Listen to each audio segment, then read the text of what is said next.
عاصم صاحب سے سوال میں بتاتا چلوں کہ عاصم صاحب جو ہیں وہ سول سرونٹ ہیں, بڑے قابل آفیسر ہیں, اور آج کا ہمارا جو پروگرام ہے وہ ہے کہ کن بچوں کو سی ایس ایس کرنا چاہیے, سی ایس ایس کیا ہے, سی ایس ایس کو کیسے سمجھنا ہے. میرا سوال اب یہ ہے کہ سی ایس ایس کرنے کے لیے وہ جو آپ بتا رہے ہیں کرائٹیریا ہے, اور وہ جو ہے وہ F A, B A, M A, engineering, medical میں جو کچھ ہم پڑھے ہوتے ہیں وہ پیٹرنز نہیں ہیں.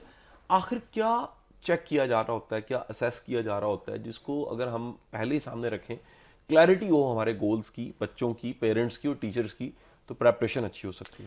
سر دو تین چیزیں ہیں. ایک تو یہ کہ اچھی انگلش ضروری ہے.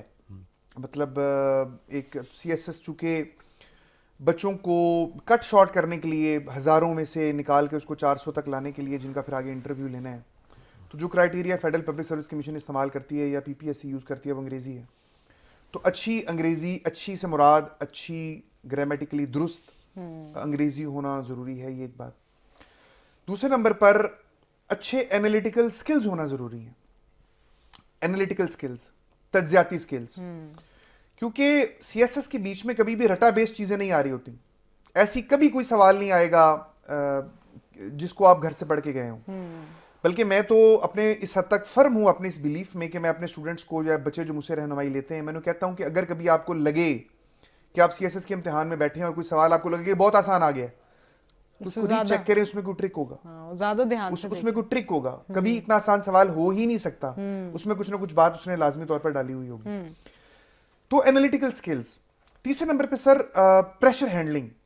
مطلب دیکھیں نا, سی ایس ایس کے بیچ میں ایک دن میں 2 پیپر لے رہے ہوتے ہیں. وہ دراصل دیکھنا یہ چاہ رہے ہوتے ہیں کہ ایک انسان جب اس کو پریشر دیا جائے تو وہ کس طریقے سے اچھا پرفارم کر رہا ہوتا ہے, اسٹریس مینجمنٹ کیسا کر سکتا ہے. چوتھے نمبر پہ پریزنٹیشن سکلز. پریزنٹیشن سکلز مطلب ایک بات کو ایک عام آدمی ایک انداز میں کرے گا, دوسرا آدمی ایک سمرائزڈ وے میں اچھے طریقے سے ایکسپلین کر رہا ہوگا کہ کیسے پریزنٹ کر رہے ہیں اپنے آرگومنٹ, کتنے کنونسنگ انداز میں کوئی بندہ اپنی بات کو پیش کر سکتا ہے. کیونکہ الٹیمیٹلی ان تمام افسروں نے, ان تمام لوگوں نے پاکستان کے مختلف شعبے میں جا کے یہی کام کرنا ہے. انہوں نے گورنمنٹ کا کیس پریزنٹ کرنا ہے, انہوں نے مختلف چیزوں کو انالائز کرنا ہے, انہوں نے اس کے اوپر ڈیسیژنز دینے ہیں, انہوں نے بہت ساری جگہوں پر معاملے کو پلیڈ کرنا ہے, گورنمنٹ کا اسپوکس پرسن بننا ہے. تو پھر انالیٹیکل سکلز اور پریزنٹیشن سکلز جو ہیں یہ بہت اہمیت کے حامل ہیں.